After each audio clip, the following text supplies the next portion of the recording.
来，即摆有真侪太太小姐人啊，真爱用为韩国进口的彩妆品。讲市面上有9款韩国进口的彩妆品，成分的标示无完全。人为韩国入来的时阵，明明都有标示全部的成分有60-70种，但是代理商的中文的标签写无到10种。卫福部食药署要全面来清查，查看这个产品违法的程度，相关统合罚到100万。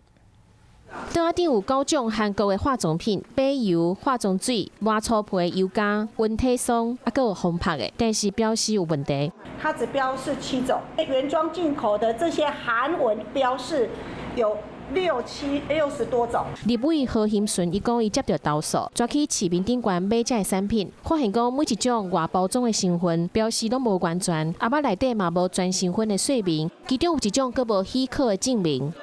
《妇女卫生安全管理法》第23条，那是可以处1万到100万的一个罚款。